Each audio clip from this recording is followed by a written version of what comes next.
There'll be lots of people maybe walking by because of the short time, but you're going to notice the first part of the afternoon, this hour, is going to involve you. So if you get started on this, this will get you into the activity.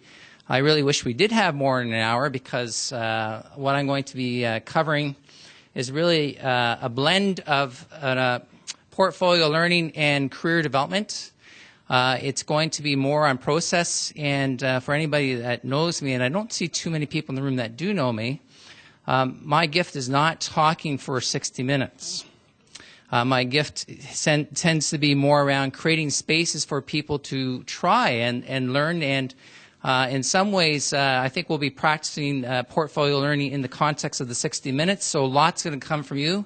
If you're not sitting with someone, it would be helpful if you are, because there's going to be a lot of small group things, and really to kind of talk about the challenge that I was given, and that was to use the term sustainability in this concept. And so that's been a privilege for me, because it's got me thinking outside the box, and quite excited because I'm a big believer in sustainability, and not just with the environment, but as people have been alluding to today, sustainability as it relates to our own lives in the context of a bigger picture, and you'll see some of that coming up as well.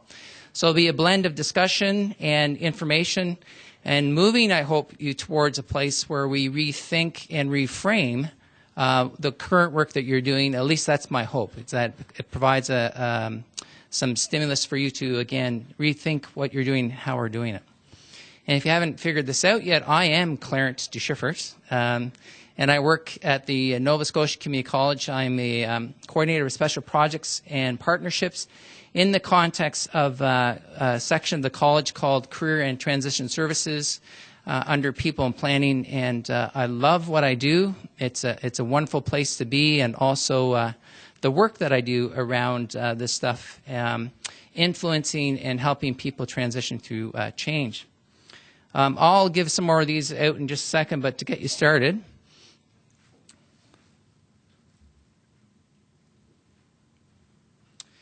we have, most of you have now in front of you a Inukshuk, and again, I'm going to shorten the time because of, I'm not going to try to rush you through it, but I'll look at the times a little more closely. And Inukshuk, where does it come from? It comes from the north, I heard someone say, and how far north? Who used it or who created it? The Innu. Again, this is for people in the audience that are not from Canada, so again, it's a review. What was the purpose of the Inukshuk? A sense of direction, a guide. Some cases, some people say it's letting people know that you were there, but actually, more importantly, it is about direction. And if you know anything about Inukshuks, this is a poorly drawn one because you can't really tell what way to go. If I model being the Inukshuk, which direction do I go in? Where the longer arm is pointing.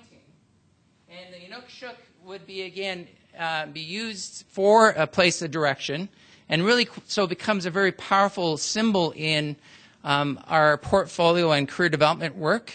And you'll see how that plays out in just a few minutes. Again, if you walked in the room, I'll get these out to you in just a second. So here's the activity that you're going to get about 7 or 8 minutes to focus on. I want you to think of 1 or 2 people in your life who you have strong admiration for. It could be someone that you know well. It could be someone that you haven't met at all, but you could have been influenced by their writing, their reading, what they've written, by their advocacy. You could have seen them on TV or whatever. But think of 1 or 2 people that you just come into your mind that, again, you have a lot of admiration for. Once you do that, and I'm going to give you an example of somebody I admire that some people in the room might know about. His name is Jean Vanier. Jean Vanier started the international movement called L'Arche, and L'Arche are homes for people with intellectually challenged. And he's known the world over for, again, his work around creating community. He was on the Vincent Massey lectures. I've read a number of his books. I've been very inspired by his books, and I've heard him speak 2 or 3 times. He's a 6'4" giant. I remember seeing him at the Canadian Counseling Association conference, and one of the quotes that I remember is that he said, we can only love others to the degree, or have compassion for others to the degree that we have compassion for ourselves. And that really stuck with me as a trained counselor. So think of all the characteristics of the one or two people that you're thinking about. And so when I think about Jean Vanier, a characteristic that I admire would be his humility. And what I'm going to get you to do is write whatever characteristics you come up with in one of the stones. So I might start at the bottom, and I would put the characteristic humility here. Jean Vanier also has a very, very strong sense of gentleness. If you ever met him, I don't know, he's a friendly giant. So another characteristic I would put in my Inukshuk would be gentleness. You're going to work up the Inukshuk and try to get as many characteristics of the people the two people you're thinking of, or the one person you're thinking of, into these stones, and try to complete it. You're going to get just about a minute or two to write as many of these characteristics of the people you admire in the stones. If you don't have an Inukshuk now, put your hand up and I'll come around. The rest of you can start writing. Okay, that's our minute. I was talking during that time. Now what you're going to do is you're going to turn to one other person, and I'm going to encourage you to do it with one other person, because if we do groups of 3 or 4, it's just going to take up way too much time for this afternoon. You're going to describe that person. You do not need to name them if you don't want. You could say it was a university professor, it was an author of a book. You can name them if you want, like I said, Jean Vanier. I want you to describe how you know this person in the context, and just go over with your partner, the person you're going to speak to, again, about why you put these characteristics down. That doesn't matter if it's not full, but just describe shortly, but just talk about this person. And I'm going to give you about 3 minutes for 2 of you to do this exchange. Go ahead. Okay, that's about 3 minutes. And I know, again, normally you get a lot more time. So there's another stage to this. And here's what the next stage is. That above the picture of the Inukshuk, there's lots of white space. So above the word Inukshuk, you're going to write a couple words that are going to come up on the screen. When you write the words down that will come up on the screen at the top of your page, I want you to read all the characteristics that are on the page with these words in front of it. So that's your next task. Once you read the characteristics with these words in front of it, then, again, turn to your neighbor, your partner, and now have dialogue around with these words in front of it. That's your next task. And the words are?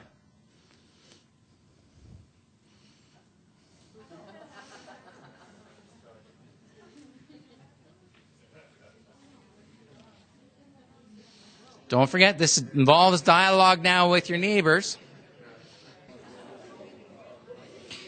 And now let me just stop you again. I know you could go on for a little bit more, but at your larger tables or larger groups, just talk very briefly, what's your reaction to the activity, surprises, affirmations, or whatever came up for you, again, as a larger group? What's your reaction to the activity? And again, if you're not with a larger group, maybe you could move. There's 2 people here and there's 2 over there. If you want to move just a bit, just to create more dialogue, but in a larger group context, just take a couple minutes. What's your reaction to what you just did, just to the activity itself?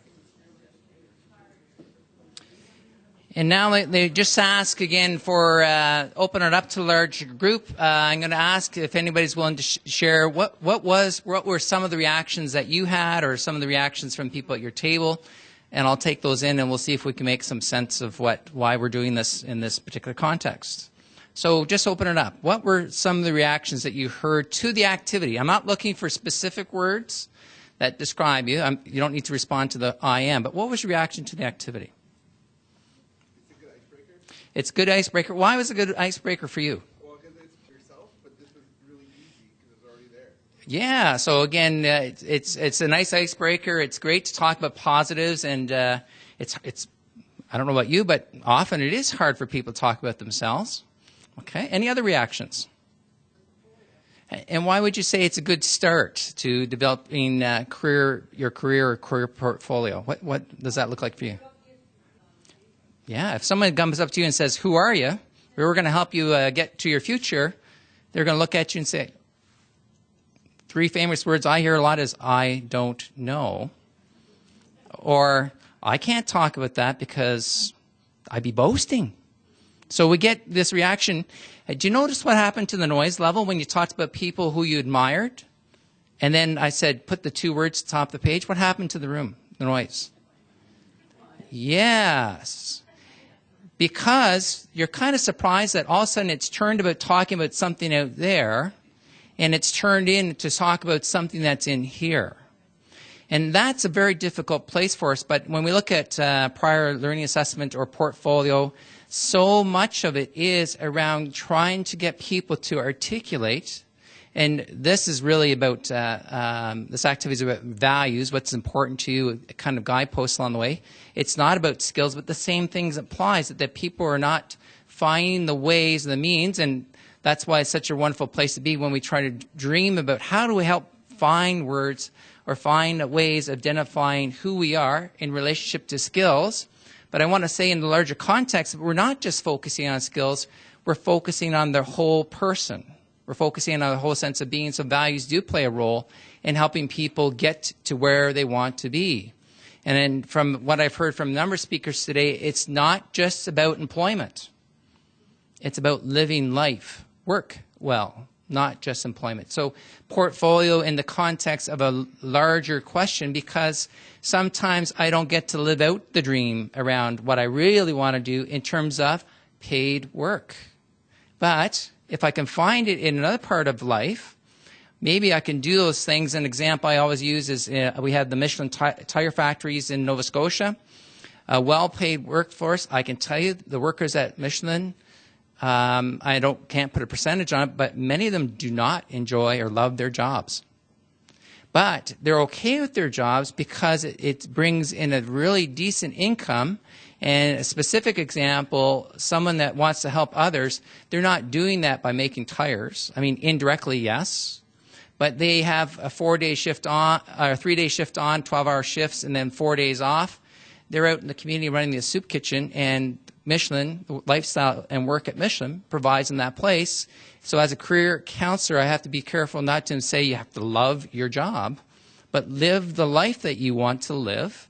And same with, again, the portfolio approach is how do we bring about people making decisions, empowering them to be who they're called to be in the circumstances and the context. And sometimes they're called to be even in coping with the unfortunate circumstances that they're living.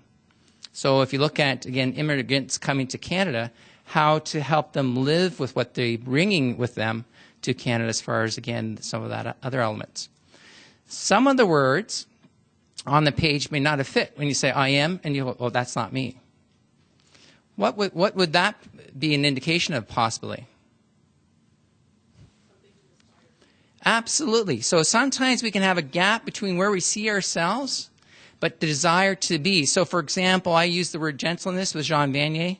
I still feel like I have a long way to go in that particular value. And you can do the same thing with the skill, that it still serves as a guidepost because we're still striving towards something. So if I say there is a gap in this skill area to try to aim this kind of paid or unpaid work, I still can use this as a way to get at what are you striving for. But I want that, but there is a gap, my actual skill or place.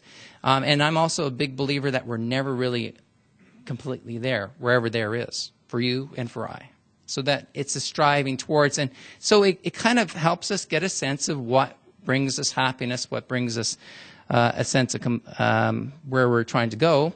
And that's what this Inukshuk activity was about in today's context at this particular event, is to give you some example of what we can strive to do to help people make sense, bring meaningfulness to the context of their lives. And meaningfulness, once we have it, doesn't stop. It's something that we're always looking for. And it means that what you knew about yourself on the page, I am, and these things, say, well, you know what? I really did know that about myself.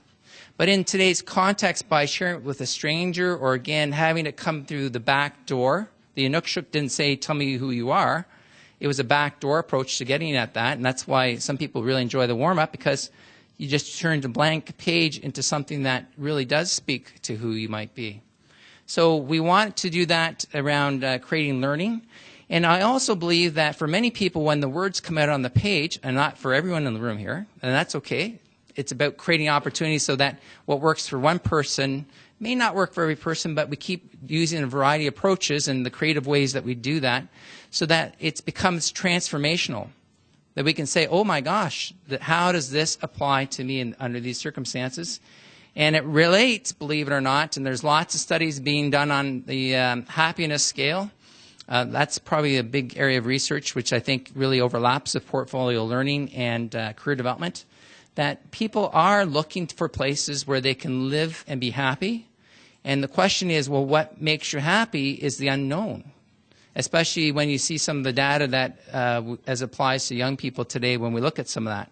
So knowing and living out who they are, and you can't see the words at the bottom of the page here, but it says skills, interests, values, and their whole sense of being, their preferences. So skills are a big part of that and how we get at that. So my hope for this afternoon is that we might get a small taste of these three things, that we have an understanding of sustainability as it relates to portfolio and career development. So I'm going to introduce those concepts and how I see it actually fitting quite nicely within these two fields. And the two fields overlap all the time.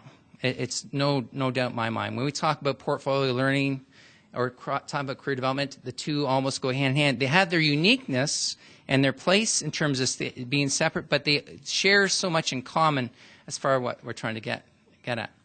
We want to look at the benefits of intentional, and again, that's done intentionally, intentional career development. Rather than life just happening to you, it's about trying to make some place for their future. And I hope that through the activities you have this afternoon, creates positive interaction just by getting to know some new people. So the experiential component. So I have a short review, and the big question for us is that if I talk about career development, I know that I'm typically not on the same page as many other Canadians. And we, in this young profession, want to understand what it does mean, and portfolio development has the same kind of challenges.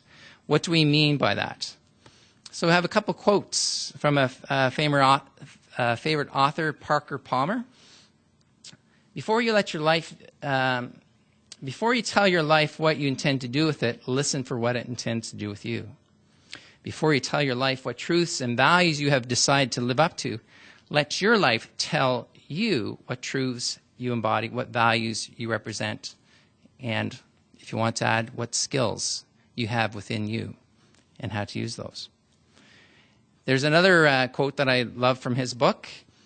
Today I understand vocation quite differently. Not as a goal to be achieved, but as a gift to be received. Discovering vocation does not mean scrambling towards some prize just beyond my reach, but accepting the treasure of true self I already possess. Vocation does not come from a voice out there calling me to become something I'm not. It comes from a voice in here calling me to be the person I was born to be, to fulfill the original selfhood given to me at birth. Sense again that helping people understand that who we are is being lived out, either intentionally or unintentionally, and sometimes both, and how we stop and get people to acknowledge that is a big part of looking at prior learning assessment and career development and portfolio. So when you look at the 3 R's, and this was really kind of intriguing for me, reduce, reuse, recycle, I want you to answer the question and take a stab at it. Well, so they talked about sustainability. That was the big word for this conference. What could it look like in terms of career and portfolio development? What are your thoughts around that? So at your tables, you can just be a small group at your tables. What are some of the things that you might connect with reduce, reuse, recycle as it relates to portfolio and career development? I'll give you about 3 minutes to do that. Okay, let's see what some of the groups came up with. And let's start with the first one, which is around reduce. What were some of the ideas that you came up with that connected that to the whole idea of career portfolio development? Anybody? Any table? It certainly does cost lots of dollars, again, to have people going through places that they don't know that they're really going to find out where they want to be. And so that you can find that this might be a way of reducing that if we become more intentional around using career and portfolio development. Yes. Any others around reduce? Yes. Length of time in learning. And you're going to see in a few minutes how I'm going to back that up with contextual data from, again, a good friend of mine. So, yes, it will have a huge impact on reducing the amount of time in learning. And what does that mean, again, for Canada's economy and what the impact could be? Okay. Now, reuse. Reuse skills. Give me a little bit more. What does that look like? Retraining, yes. Could be, again, reusing transferable skills, saying I learned this specific skill in that workplace and it's transferable to another learning environment, work area. Yes. Any others? What was that? Okay, recycling, which could be an interpretation. Yes, recycling.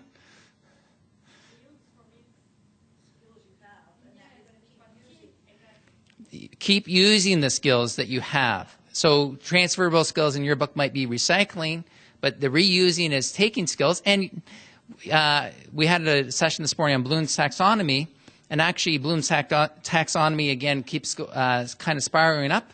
You revisit those skills, but you actually realize, wait a second, I have more depth to that knowledge, to that skill, to that attitude, and because I'm reusing them again and again. So it never stays the same. It's that reusing those. Okay? Any others?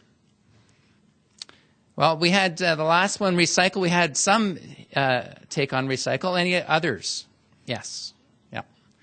And we're going to see that I'm not going to give you my answers until I give you some more contextual stuff, but you can see what you said and see how it compares to some of the ways to do that. And a really important part about that is to say, how do these 3 R's actually tie into, again, having people's stories come forth? And the story has a very central piece of this. So here's a shorter presentation that I've used and used with permission from a good friend of mine, Phil Jarvis, with the National Life Work Centre. And it's going to give you an idea of what's going on in Canada's workplace today. And this is recent that he came up with this. Phil is known for his love of stats and how to make it meaningful. So if you have a pencil ready, you're going to have a little quiz. This quiz, you can just compare how you're doing for yourself. It's checking your perception, what's going on in Canada's economy, which ties into this whole idea of why do we need to be addressing portfolio and career development in a stronger way in today's world. The pipeline he's referring to is talking about early childhood to, again, the K-12 system, post-secondary, and then work and career. And you're going to see that the pipeline doesn't look that linear over time. But he wanted to simplify it. So in terms of transitioning, and we can actually look at it in terms of the youth of today, what the impact is, because a lot of these slides have to do with that. So let's take a look at some of this. So the high school graduation rate in Canada is A, B, C, or D. Write down your answer. And if you want to shout out what you think the answer is, go ahead, shout. A? Let's check this out. 68%. So what's going on for 32% of the population that's not graduating? Oh, interesting question. Well, let's see what else comes up. What percent of high school grads register for post-secondary learning? High school, apprenticeship, private schools, universities. Of those who graduate directly.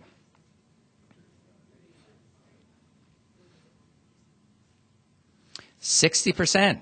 Of the 68% that graduate from high school register for university or some type of post-secondary learning. And that 82% of them will actually eventually enter within 3 years. So for parents that have kids in this age range, not all is lost when you think about, oh my gosh, they're not going right to post-secondary right out of high school. The gap year, and they're saying within 3 years, 82% of that 68% will be involved in some secondary learning institution. What percentage of post-secondary students dropped out by the end of the first year, and a similar percentage changed programs and or majors? C?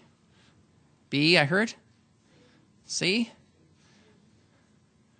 25% have either dropped out, and get this, 25% have changed majors. So 50% of the number of students going in within their first year are not in that program at the end of the second year. Either they've dropped out of school completely or they transferred into another learning. So now you can start to see some of the, recycle, reuse, reduce.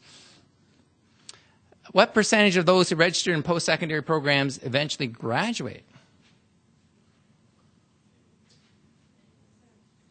I heard A, B, 60%.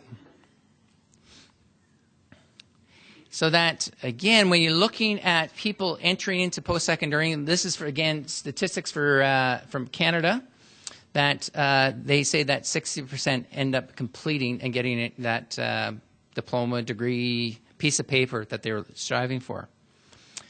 Of 100 students that enter the pipeline, the talent supply chain, in grade 9 of each year, what number actually graduate on schedule from a post-secondary degree, diploma, and certificate? What number actually graduate on time? B, I heard. A. The answer is.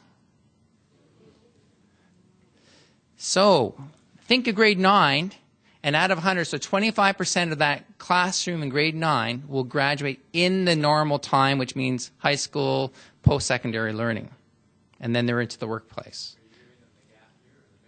No, not in this case. Not in this case. But people are coming into the post-secondary learning, but not in terms of that linear process. So only 25%. Here's another one. Of 100 students that enter the pipeline, what percent are not in jobs directly related to their majors 2 years after graduation? What was that? Which number? 64%? 50%. So when they graduate, again, we have this image that, I've just invested in this diploma, this degree, this certificate. It's only 50% that are in that program or that area of work from their specific area of studies 2 years afterwards. What percent of adults would seek more career information if they could start over? This is done by a couple of sources. The one I'm familiar with is Gallup, but this one was done by Phil. B.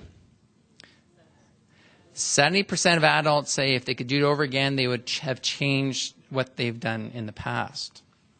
So a couple more, and then we're going to get you to sort of talk about what does this all mean. The transition from high school to full-time work now takes approximately how many years? 8, I heard? 4? 10? So when they leave high school, on average, it's taking 8 years. And when parents see that, they go, oh my gosh, what's going on?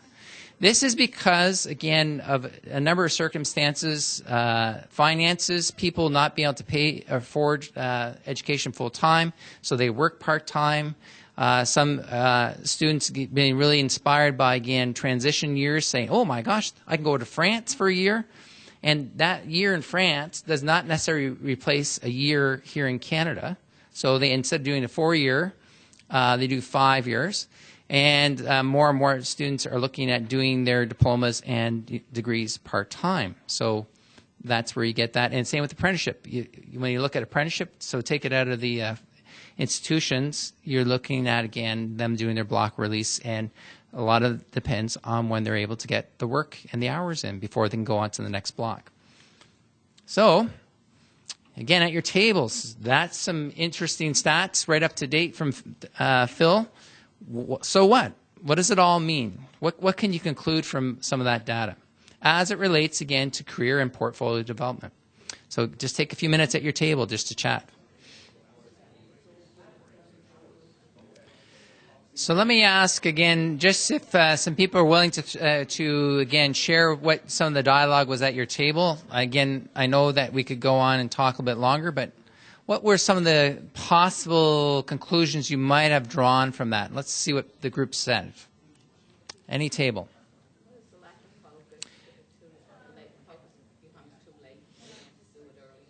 So there's a lack of focus. And what's really interesting is eventually it becomes focused. And what when we see the transition from, again, high school into, again, adulthood, it's focusing and then refocusing that happens. And at first it seems, and it's true, there is a lack of focus. I don't know the direction that I might be going in. I don't know what my skills are. I can't claim what my gifts or my strengths or my talents are to help me say, you know, this is where I could live that out. So it's a matter of trying things on, and in some cases, again, I use the analogy of, you know, taking the dart and just throwing it at the board, or there's even stronger influences than that, like mom, dad saying, you're going to do this. And interesting, across Canada, 20% to 25%, as we said, drop out of a program the first year, and some of the research showing that a lot of it has to do, yes, with financial or personal circumstances, but the number one reason why people dropped out, or they weren't, and this is around retention stuff, that they dropped out was because it was not a good fit. Lack of focus, not knowing who I am, my strengths, my skills, and bringing that to the table as I make that decision going into a formal learning environment. So that was one part of it. Anybody else have some other conclusions? Right. Well, let's not just say it's guidance people that don't know. It's so many others, again, not looking into, again, what's the crystal ball say, and how do I look at that information to make sense of it so that, to see if there's any truth in it. So it's not only actually guidance, although we want guidance teachers or people to be able to do that, but we need to look at it and say, is it just their responsibility? What about parents? What about policies that are dictated by government agencies that actually don't really focus on that? So, for example, what's the big thing that's up and coming that we just had a slowdown in, but it's still on our radar as far as the economic situation in Canada? We're predicting a big skills shortage. The recession stopped it for a short bit of time, but when you read the literature again about the boomers and their retirement, and why we're bringing in so many immigrants is to, again, have people to, again, do the work. And we heard, when we look at literacy, the whole idea that there is, right, in Canada right now, there's enough bodies to do the work, but there's not enough bodies with the essential skills or the literacy levels to actually do the work that's required of them. They're there. So, again, we talk about upskilling in terms of the essential skills framework, but the question is, what's happened? And we heard that this afternoon from the keynote about the importance. The keynote this morning, talking again about literacy levels around the world, and the bodies are there, but not having the know-how to be successful because you put them in those work roles and they don't have the skills. You look at efficiency, so costing a lot more money. Look at safety and health issues. So it's not going to be productive. That's why the whole hesitancy on the part of employers is to bring people in that suppose they can't do the work. Any other conclusions that you came from or insights? And we're just on the cusp of seeing exponential growth in the use of technology. So if we think of anything now, one thing in the career development field that you can count on in portfolio development, and I can guarantee this, the only thing I can guarantee is count on change. And the stats are showing that. So again, I think of my parents' generation. My dad was a bricklayer for 45 years. Yes, being a bricklayer changed, but he stuck with that. Young people today, and you and I, have had many more options in terms of navigating through work. So we're embracing the fact in Canada, you're looking at 12 to 15 job changes in your lifetime. I'm over that. You're looking at not only job changes, you're looking at 5 to 7 occupational changes. So that means changing jobs to go to a whole different skill set, which likely involves some type of retraining. So when we look at the sustainability issue, how do we help people target and get direction sooner rather than later? Because it costs huge dollars to have people out there not being sure about where they want to go or transitioning. And transitioning is to be expected and is the norm because this whole theme change is constant, exists. So if you look at sustainability, I took a definition that I thought would apply here, and there's lots of definition, but I highlighted in red practices that protect and enhance. So I'm not so much about protecting, but again, empowering people to, again, find out who you are to be able to navigate life work circumstances. And we want to have younger people getting a sense of what this means. We have the beauty of looking at our story through the lens, and I'm looking around the room here. I don't want to say how old we are, but most of us have life experiences that young people don't have. How do we pass that on that makes a difference, but still let them live what they need to live to learn and to be part of, again, a productive society, because we're empowering them. We're helping them engage in transformational learning, not dictated learning. Yes, the content around the job is important, but that whole aspect there. So sustainability has to do with that. And here's a diagram that I pulled off that kind of gets at this whole concept. Again, the relationship between the economy, society, and the environment. So we see that. That's a big part of sustainability.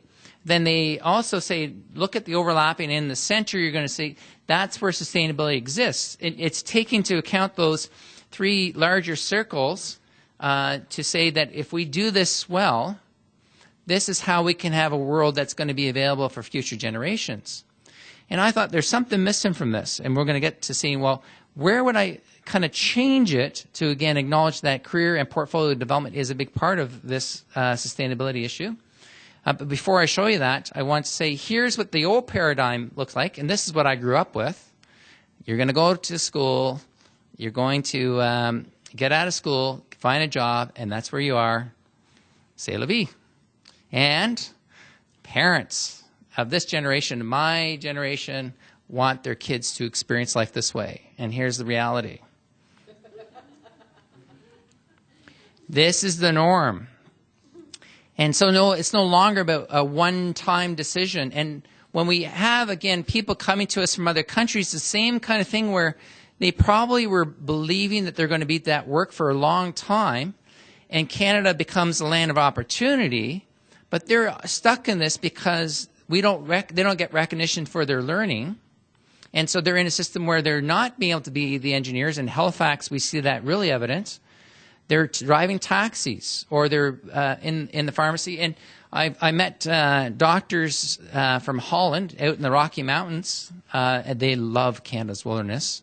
And my parents are from Holland, so anytime I meet somebody from Holland, I strike up conversations. But their basic premise is saying, Clarence, we've been trying to get to Canada because we want to live here. We love the wilderness, and you don't find it that way in Europe. They won't even look at us. We have to go through another 5 years of training, and I'm just finishing up my graduate medicine program now. So that's part of the struggle, where all of a sudden it doesn't become linear, saying, oh, I got my qualifications. They have to go through the hoops. And part of that is a lack of focus, and part of it, again, is circumstances, because technology is making things change again and again. So if we're looking at career and defining it, we want to bring in this piece that talks again about what do we mean by the word career. You'll notice the words work, learning, and leisure are encompassed in the new way of seeing career development. That it's not just about work. And when I use the word career, I'm talking about those three spheres overlapping. And most of what we're saying when we say career development, people are assuming, I would say it's occupational choices, not career choices, because career is something bigger than that. And we could get into a whole long discussion, but I want you to see this because it's in our profession, we're actually saying this is how we're seeing the connection. And what I heard again with some of the speakers today was that overlapping view, paid, unpaid work, looking at, again, what we do outside of those realms, so that career is made up of holistically, whole person learning, transformational learning. And whatever we do can be seen as transformational learning that helps us live. And in terms of sustainability, moving to places where we want to, again, live the life that we want to live. And if you're not sure what that looks like, you can go to what they call the Blueprint for Life Work Designs, which is a competency-based framework saying here are the skills, knowledge, and attitudes that Canadians need to transition throughout life. And it's not a program, it's a framework. And some of the work we're doing in my section at the college is that we're looking at trying to look at outcomes based on that framework, saying what are we trying to do when we do career development with people? And the website is at the bottom of the page here, blueprintforlifework.ca. And very fascinating kind of thing to think about, say, how do we help? And in that framework, there is a way of saying that we need to help people acknowledge the skills, the learning that they have to, again, be more empowered to make the transition throughout their life work. And this is what we're about, is to help them manage learning, work, and leisure and transitions in order to work towards a personally determined and evolving preferred future. Nothing stays the same. You and I are part of this. And so we see ourselves out saying, no, I got my life together. Yeah, guess what, folks? It's going to change tomorrow. So we need to see ourselves in this as well, our own learning, our own skills, our own sense of what our motivations are to help understand that it is transformational, it is ongoing. So if you get the privilege of saying, I'm retiring tomorrow, guess what? We're still going to look for places where we live out our happiness, our sense of satisfaction, whatever we want to call it. And I'm going to suggest that if I could add this extra bubble, it would be in the process of examining who I am in the context of what you're living at whatever time you're living in. And the context will change constantly. And we have a saying in career development, who you are does not change drastically over your life, but how you live out who you are changes drastically over your life. So there's things that we can count on. I'm a person that will always love the outdoors. And guess what? I'm in an office with no windows, so I live out an hour from Halifax, 2-acre piece of land, and I'm building kayaks in my free time, which is helping me do my work well because it recharges my soul. You're doing the same thing, living out in the context. And I might not be able to build kayaks the whole time, or this idea that I'm called to help others, to be of service to others. I'm doing that in my work. So if I lost my job tomorrow, I would still be looking for a place where I get to live that out. How I live it out changes, not who I am. And the skills development, the reusing the skills again and again actually maybe opens up more opportunities for me to make those transitions. So here's some of the ones that I came up with around seeing sustainability, the sense that, again, at the core of this is creating an environment where we live in harmony with ourselves and those around us, and including the environment and concluding the economic wealth and society. So these are some of the ones that I came up with. You can just take a quick look at those. And I think there's some overlap with what you had.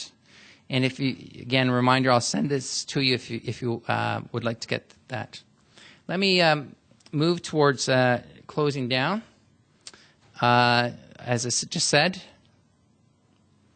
it's definitely not only for them, it's for us. And I think it helps us personalize what we're trying to do to help others. The circumstances could be quite different, but the meaning making is applicable to us all. So how do we kind of see that for ourselves? And understanding it through the lens of your own story really goes a long way in helping others transition throughout the places they're going to. So some of the statements, I've seen speakers talk about purpose, talk about destiny. Steve Covey in his book says, what's your mission in life? Whatever words you're looking at, the happiness research that I just mentioned earlier is all about this. Whatever phraseology, in the context of that, what are your skills? Where do you want to live those out? Striving for that. Here's another quote from another person I really admire a lot, Thomas Merton. You cannot tell me who I am, and I cannot tell you who you are. If you do not know your own identity, who is going to identify you? Others can give you a name or a number, but they can never tell you who you really are. That is something you yourself can only discover from within. And I guess that's probably why I consider the work that I do, and in the context of the organization I work with, is to be such a privilege to help people wrestle, and often it is wrestling with who is my true self as it relates to, again, interests, values, my essential skills, my transferable skills, whatever skills model we're using to help them move to places where they really desire to be.